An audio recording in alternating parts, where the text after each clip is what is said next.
me a slice of the cake. Blakk Rasta can't wait. Feed them fly up the gate. Positiveness me meditate. Yeah, you know it's Fire Mason representing. Yeah, and you're listening to Blakk Rasta, keeping it real. Stay focused. Told you.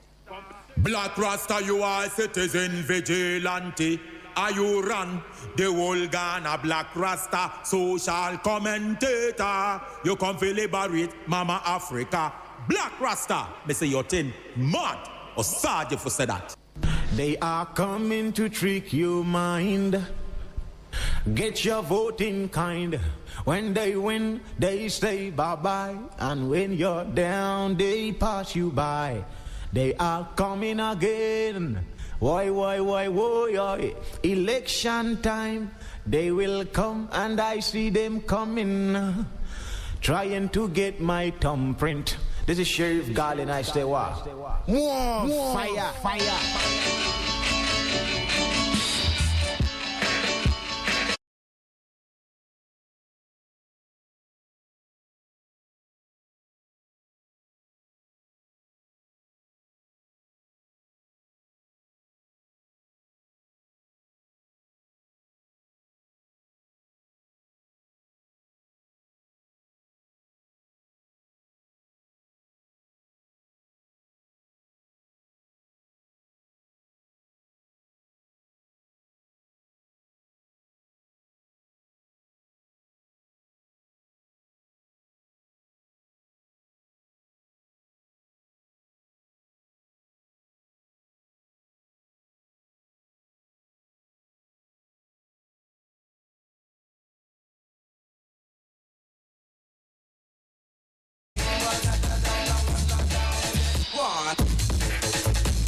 What that dang your what that dang hang God dang your oh what that dang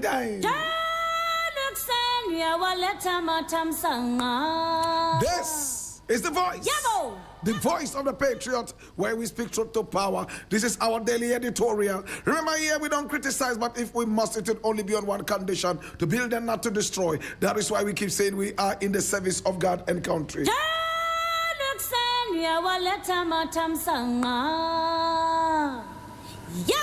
This is the voice of the Patriot.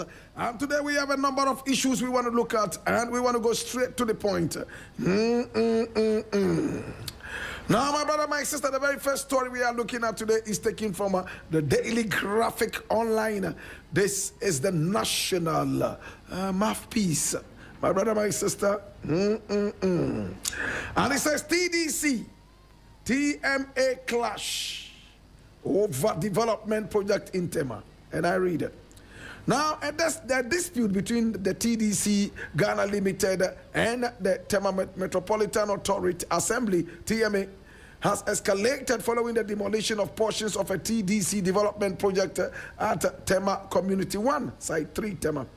Now, the two state institutions have offered contrasting accounts of the dispute, with TDC maintaining that it had acted under a long-standing government-to-government arrangement, while the TMA insists that all physical development within the metropolis must comply with statutory planning and permitting requirements. Now, the managing director of TDC, Courage Makafui Nunekpeku, described the demolition carried out by the TMA on Wednesday, that's yesterday, August 12, 2026, as extremely unfortunate, and said it was inconsistent with the government's commitment to infrastructure development, job creation, and improved living conditions.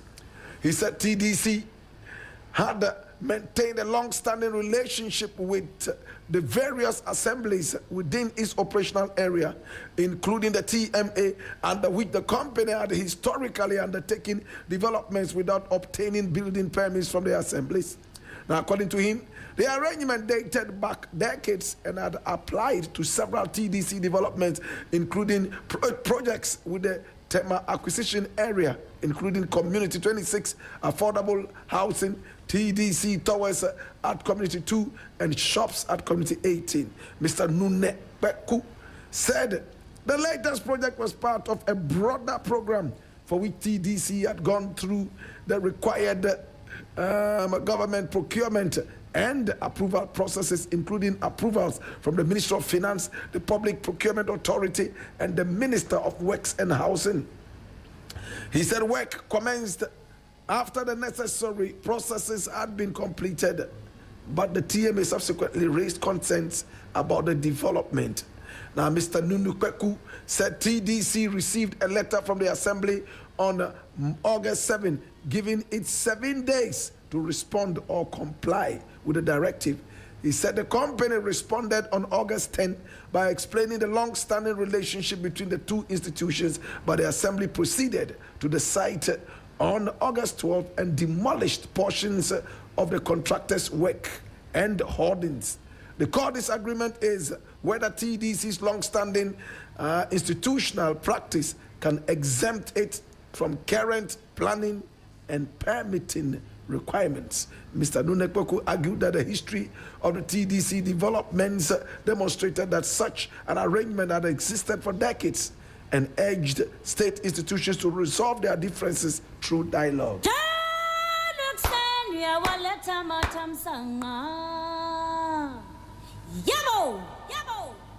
Now, since John Dramani Mahama became president, we have seen a lot of demolition. And it reminds us of the days of Oko Vanderpoy, who my very good friend and musician Osajifo describes as someone whose hobby is demolition. My brother, my sister, we have all seen how Accra gets flooded anytime it rains. And it has come out that a lot is because we build in waterways. For that matter, these days, authorities have taken it upon themselves to demolish anything that sits on the waterway and to try and desilt the gutters that we have so that we will be able to control the flooding. If not, then we must be ready to become amphibians, like the frogs, the toads, so that we have gills that we can breathe underwater with, and we have lungs that we can breathe outside the water with. That is not how the human being is created. We are terrestrial animals, and for that matter, water is not our habitat. So the gills are out. What then can we do? Fight flooding. My brother, my sister, two government outfits, TDC and TMA, are fighting. If you need to build a house, you need to talk to TDC. You need to also talk to TMA. Now the two are fighting. TDC has built in the name of Ghana, taking money from the people of Ghana to build. TMA goes to demolish this. And the reason is that, hey, this was designated as a children's park. This is not supposed to have a building sitting on. So respond or we demolish. They responded, but they were not satisfied, and they still went ahead and demolished the place under Ebi Bright Facinte. My brother, my sister, they have caused a huge financial loss to the country. Somebody must pay for this. Who built where they were not supposed to build? Did they have permits? Or what was the arrangement? It's a financial loss to the people of Ghana. Now, if the person built at the right place, who decided to demolish just like that, without any recourse to dialogue, understanding, and even the documents presented? I am interested in knowing this, honestly. I want to know. Can somebody explain this? How much money was sunk into the project? The finance ministry voted money from the pockets of the taxpayer. This is what the write-up is saying. Then all of a sudden, the same government goes to destroy what is spent money to build. I don't get it. Is it that the two outfits are not gelling? What really is the problem? McCaffrey is a fine gentleman by all standards. I've met him a couple of times. Abby Bright is a fine lady. I've met her a number of times. We've spoken. Why couldn't they dialogue? A fine gentleman and a fine lady. What really happened? Is there a problem? We need to get into the bottom of this. We can't be losing money that we don't have. I leave it here.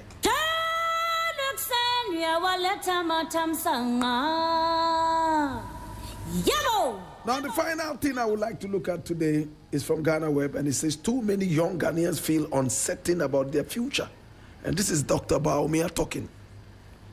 And I read, flag bearer of the new Patriotic Party, the NPP, Dr. Mahmoud Bawumia, has expressed worry over the uncertainty faced by the youth of Ghana. Now, in a statement celebrating International Youth Day, the former vice president acknowledged the struggles the youth of Ghana go through in seeking jobs that are not even available.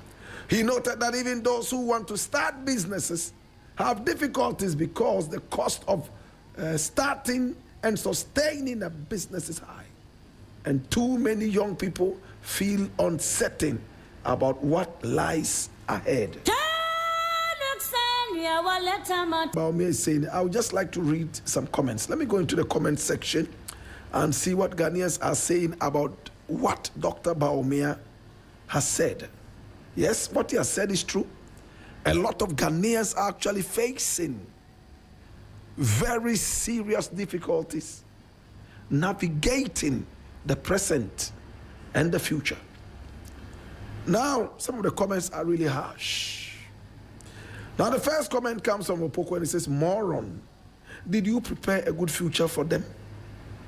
Yvonne says, these people think we are fools to vote for this Agbada wearing. I can't read that other one. It's terrible. And then this one says, Dr. Mahmoud Bawumia should ensure that whatever policy he has in his manifesto to be focused on providing employment. Kufuor tried in his time. Akufo-Addo's free SHS did not create many jobs. As for NDC, they don't have the brain to do this at all. And then this one here says NPP, Criminal Organization Party. And all the comments there, 99% of them are asking Dr. Bawumia if he has anything for the youth at all. Come into the studio with me. Come here. My brother, my sister.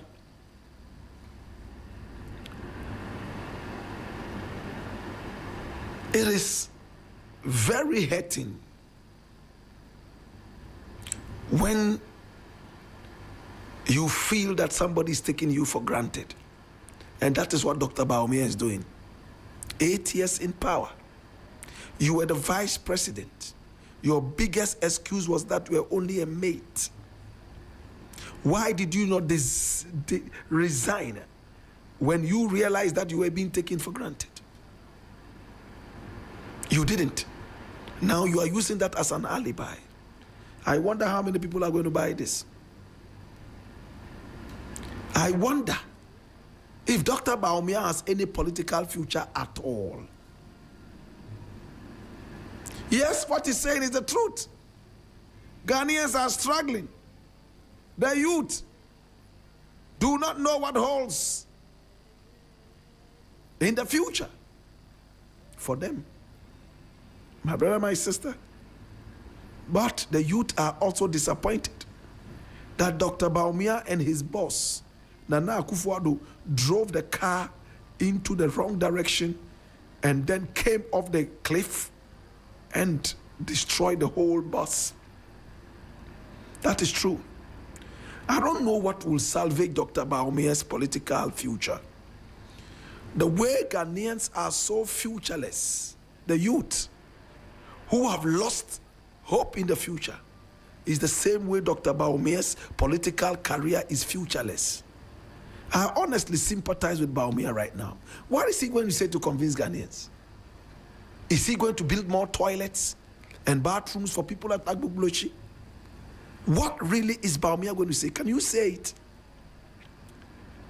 What is Dr. Baumea going to say to Ghanaians to convince Ghanaians to vote for the NPP? Tell me. If you have any idea, let me know. He's going to tell them that Mahama has failed. Mahama is not running in the next election. You see? And if he decides to run, or the courts give them the chance, it will behoove him to decide whether to do it or not. Even if the courts say go ahead. As it stands right now, my brother, my sister, no matter what Dr. Baumea says, I don't know who is listening to him. And I leave it here.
Ghana, gateway to Africa, gateway to the world. And my name Blakk Rasta, Ghana's #1, Africa's finest. And I have a very good friend in the house.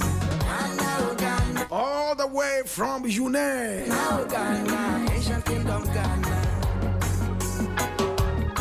University of Energy and Natural Resources. Yune.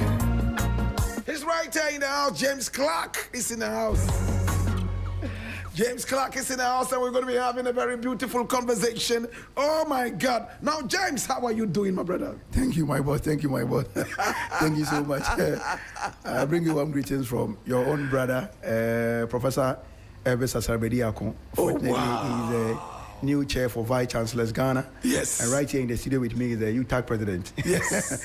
Engineer Professor Gilbert Ayeni Akologo. Interesting. He's here, UTAG chair, and then University Liaison Officer, and the Engineer Prosper Echan Osu. He's also with the University Outreach team. And then my good brother, Mr. Edward Nyameche Mafo. Interesting. Thank you so much. So UNE is in the house. Yes, please. UNE is in the house. Oh my God, have mercy. I'm excited. And congratulations to Prof. I mean, he celebrated his birthday, I mean, a couple of days ago. And it looks like UNE is climbing higher and higher.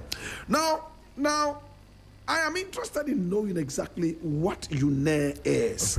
Thank you If so you much. are hearing for the first time, UNE, what is it? Across the country is recognized as at Tamils University. The then President of the Republic of Ghana, His Excellency John Fifi Evans, at Tamils from Ekunfi Tom, vision that envisaged that Galamsey is going to be a topical issue. And so he set up a university with a mandate to manage energy and natural resources sector of our country. The university was established by an Act of Parliament, Act 830, in the year 2011, 31st December to be precise. The next year, the university had a unique history.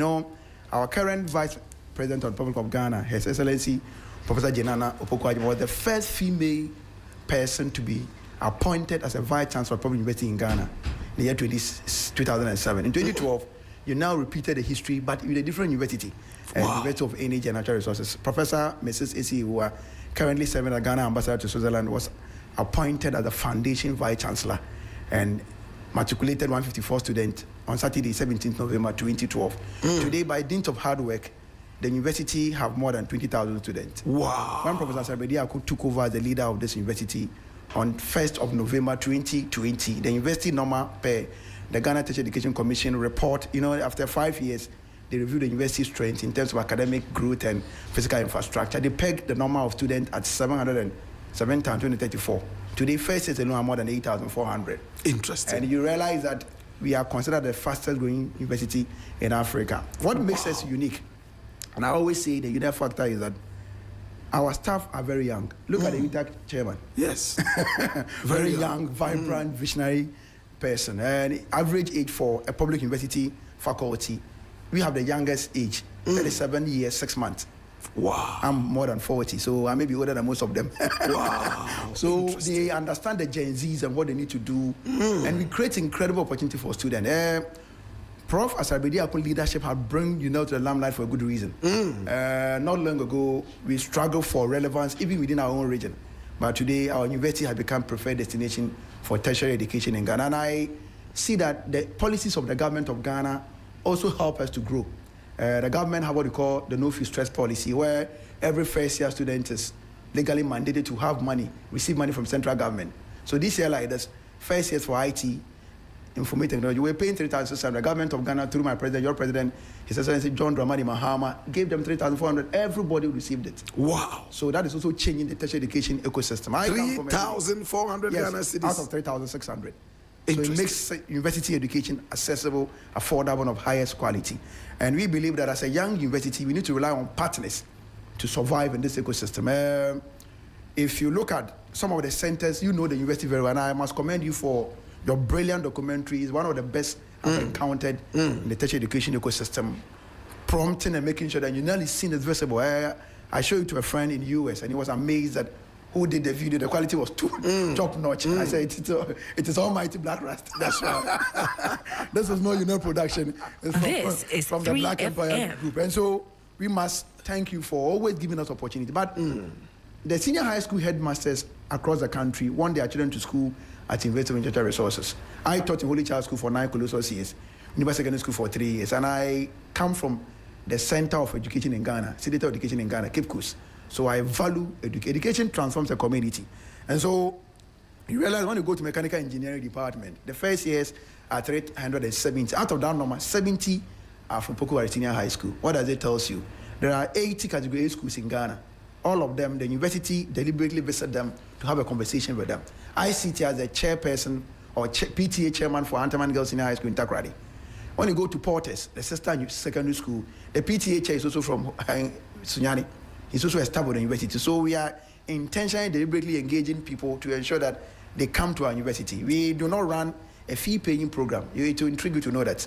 Every wow. public university in Ghana have a fee-paying program. For University of Energy, the Vice Chancellor will never entertain what you call a monster by name, a fee-paying. Because I feel that fee-paying, and my article with Joy News indicate that I see fee-paying or cut-off point as a barrier to tertiary education. Wow. When I left secondary school in the year 1999, 27 years ago, I could not speak fluent English. I was struggling to communicate. Today, environment, exposure, and experience have changed my learning outcome and the way I speak and the way I communicate. And I feel that if somebody had D or C6 in English, and you are saying you need to get aggregate 7 before you qualify for a program, you are doing a great disservice to that person. And the government of Ghana must crack their hip. The system is that if you have 6, aggregate 6 to aggregate 36, you qualify to be in a tertiary institution. But the OK University will not allow it to happen because they're overwhelmed with the numbers. The point is that those are from the village schools. How do we make it up there? Because the Ghanaian child is gifted. And within the last 4 years, when Ghana was looking for somebody to emerge as the best public speaker in any university, it came from UNEL. Wow. Lloyd Spoku in 2022, May, was adjudged as the best global speaker for the World Debate Championship. Are you saying that students do not pay any fees at uni? So what they do is that for the first year, if you are paying 3,600, the government of Ghana gives you 3,400. So essentially, you are paying 200 Ghana cedis. Oh, wow. 3,600. That's what they call the no fees first policy. And the government of Ghana has gone ahead. You know, when I went to the university, I had to survive on student loan trust fund policy. Now, government has also reduced the percentage if you take the facility. So first year, everybody in the public university or tertiary institutions qualify for what they call the no fee stress policy. So at uni, you don't pay any fees? Yeah. At least you get your 200, you are good to go. Is that why people are rushing to uni? It may be one of the reasons, but the good thing is that the quality of tuition is top notch. Yes. Very top notch. Right. I see government make it accessible. So if you are paying 3,600, you are paying 300,400, the government is paying it for you. Interesting. There's a good reason to go to school. You only pay 200 Ghana cedis. 200 Ghana cedis. To go to university. Go to the university. And besides, Sunyani is a nice place to stay. Talk to me about the environment. Yes, Sunyani. Our environment is welcoming. I would say that a lot of people want to stay in Sunyani for a good reason. Yes. Security is top notch. We are very hospitable people. There's a cliche that is a home. Yes. You talk to everybody. Yes. When I went to the university, I saw my vice chancellor twice, matriculation and graduation. But at the University of Energy, you can see the vice chancellor anytime you want to see the vice chancellor. As many times as you want to do. Wow. And he's able to come to the level of the student. And our faculty is a unique factor. The very first day of a lecture for first year students, we see the professors in there. They will not go anywhere. And we have deliberately recruited staff that have industrial experience. So when they combine industrial experience with academic exposure, they are good to go. Interesting. Your own good friend, Professor Peter Apiahin of the Electoral Commission of Ghana, that young fine gentleman, now he's a dean. Wow. And he's doing pretty well. And the good news is that he's one of the people who thought that in the past, traditional universities in Ghana all restricted IT to only science students. He was able to break it and decided that going forward, once you study any program in secondary school, you qualify to study IT. Interesting. And when they come, they get their first class. They do well in industry. We went to one of the companies in Takoradi, BBNE Gold Mines, and the reception and reports about students is quite welcoming. Just in June. What do you study at UNE that is not studied in other universities in Ghana? I think it's a deliberate policy by the university to mainstream French as a second international language. You know, Ghanaians are good with our English, but what about the French? And I believe that there's 6 international languages that you cannot do without it as somebody who wants to be globally competitive. So you need to know Chinese, Spanish, Arabic. For us, the university mainstream French as additional language. We encourage them. We don't force you. Apart from that, we ensure that every student in that ecosystem must know how to drive. The alumni driving school comes in handy at a cheaper rate because you want to study abroad. You want to do other things, but you don't know how to drive. How do you become very versatile in this ecosystem? Oh, so you teach your students how to drive? How to drive. Then we also encourage to have a driving passport. And we have a lot of international collaborators. In May, June, July, in May and June, we were in Spain, we were in Netherlands, we were in Germany, we were in France. We took students there, and in September, some will be going. There's a program like Patriot. Oh, you took students to Germany? Yes. To Spain? To Spain, yes. They'll be there for six months, and they will come back. Will they all come back, or some will run away? Yes. No, they will not run away. We cannot encourage them to run away. This is 3FM. Because we believe that, and apart from that, our students are studying natural resources. Master's level, you spend 6 months in Germany. Who pays for these students to travel It's out? normally on an exchange program, and the university facilitates it.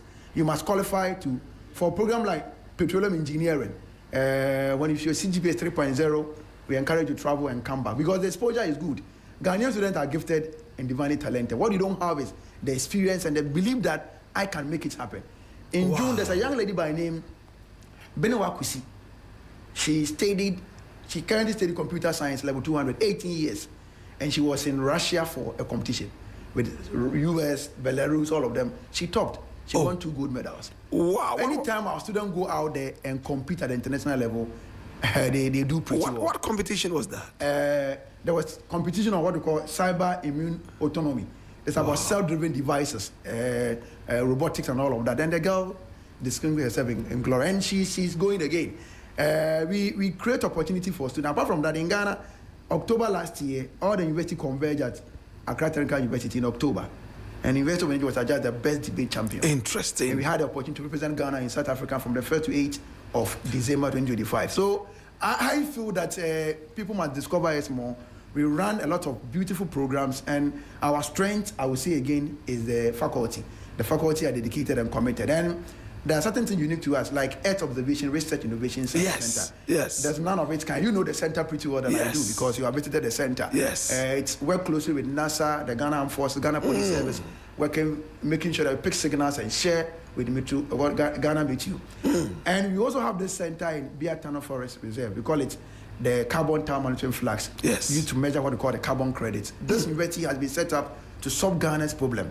And I remember my own President John Dramani Mahama, when he was doing his talk, when he was in opposition, there's what we call the transmission dialogue.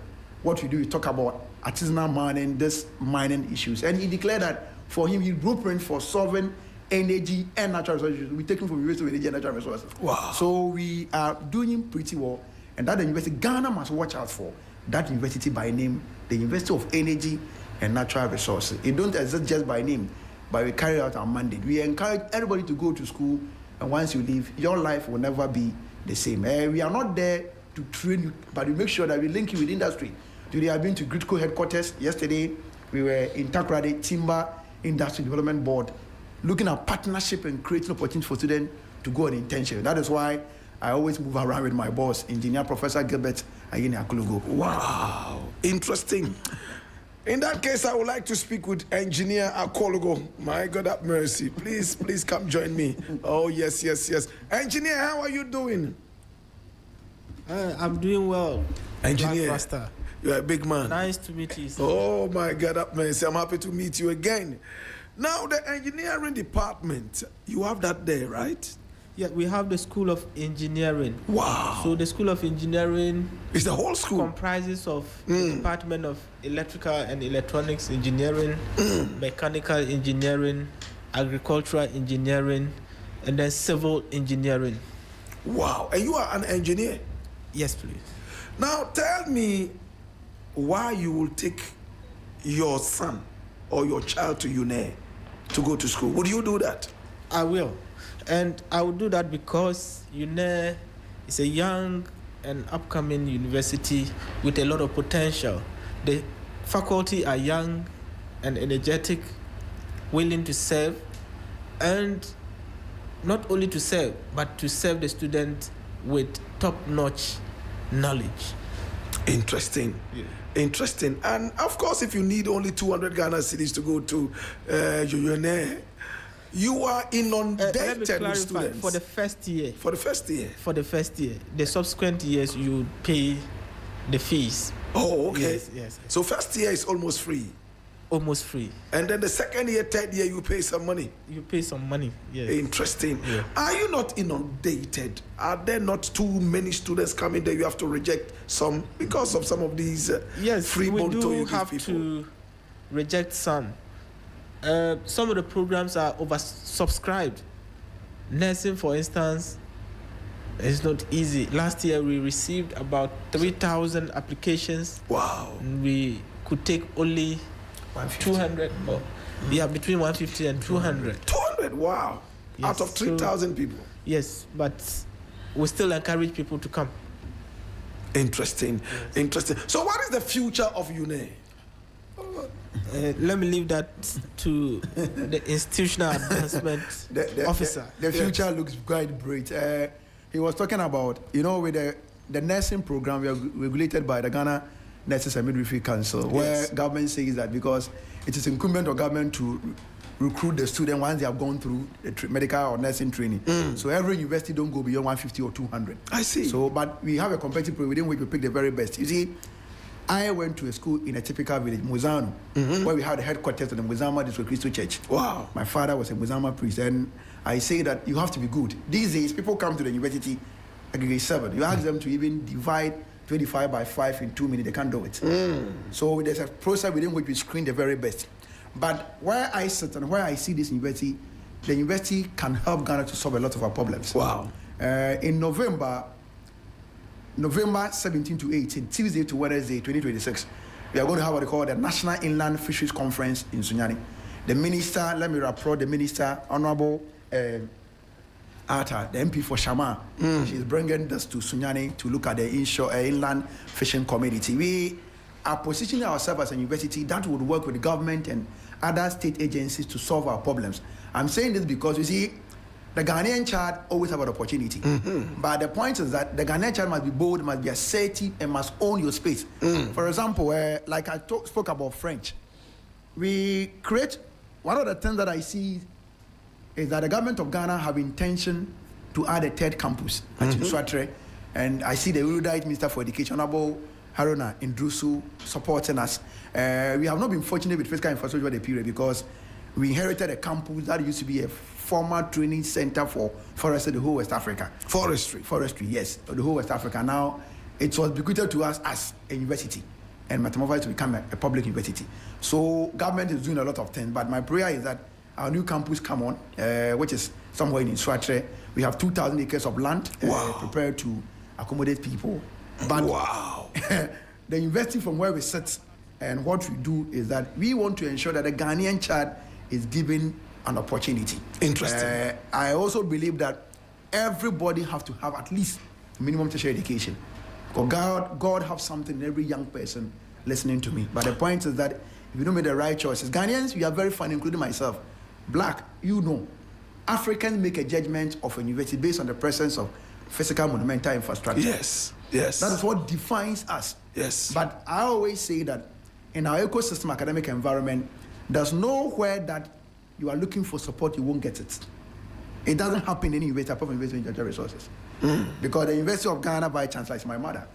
I taught two of my political children at Holy Child School when I was a teacher. The KNU's Vice Chancellor is my father. I taught one of her daughters. Now she's a medical doctor. I understand education. And I know that in as much environment defines education, what makes it so integral is the quality of human resources in that particular ecosystem. And for us, we believe that we create the best of situation for the Ghanaian student to thrive. What's your employment rate for the students? The students, about 65%. Wow. Yes, for petroleum engineer, more than 70%. So out of about 100 students who come out of the university, 65 of them get employed. Yes. That's high. And we are very young university, but at least when the Western region, your own region, Western region, where you know it very well. Yes. Hakim Mahama, who is the Youth Employment Agency Coordinator, is our product. Wow. When you go to Bono region, Omar Copson is also a product. Then the first time NDC had to win the Sunyani East, would have been held on a long time by the MPP. The one who won is also a product. Wow. Said Mubarak. So we are a very young university. Blakk West MP. Yeah, Sugar is also our product. Wow. Yeah, so we are doing pretty well, and not that when you go to Africa Center for Energy Policy, under the lead policy, Eli Eliasu was our product. Now he has been poached away to Germany. We create opportunity because I believe that the university education must give you three things: be a good communicator, be able to adapt, and prepare to take on challenges. So that I was trained as a crop scientist, like you know, but I don't do now. I do a different thing altogether because I've been trained to be versatile and take opportunities. And for us, the Vice Chancellor and his team will be in town this week, visiting companies and looking for opportunity for our students. We must, on behalf of the Vice Chancellor, I must thank you for how you support us behind the scenes. Yes. Very soon, we are going to storm this office with citation and a cake. For real. What is the biggest problem you have at UNE? Biggest problem? Okay, so our biggest problem is infrastructure. Physical infrastructure. So if we UNE is located in the middle of the country, so students from the north can access UNE. Those from the south are able to access UNE. So UNE can be accessed from all over the country.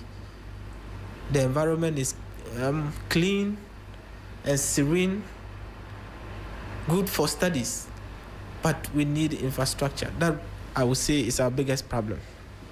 Infrastructure. Physical infrastructure. And one of the things that we do is that there's also demonstration of prudent use of IGF. And some of these things, we are a university that we are putting internally generated funds. Yes. The imposing fund that you see close to the administration block is purely from internally generated fund. Then the minister also, when the vice chancellor has Zoom office, there's issue with students. You ask yourself, the road is not good, but people want to come. There might be something striking about this university, because the staff are very good and students want to experience them. Recently, in some of the universities, we had some kind of uprising. People wanted, their VCs out and all that. Have you experienced anything like that at UNE before? Yes. Normally, people will agitate that they want change in leadership based on which interest they are serving. But what you do is that the vice chancellor operates an open door policy. And I always say that if you're a leader in Africa, nobody will go against you. You are not a good leader.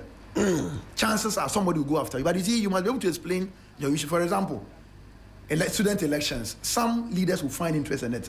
Our vice chancellor don't care. Before he assumed office, all the elections were going to court, including alumni election. Now you have been able to, because there's a policy that a month before election, we meet all the aspirants, we talk to them. So sometimes you don't understand why the student, you have issues, but the student will understand that that's what you want to do. And I commend the way management is able to prioritize our needs.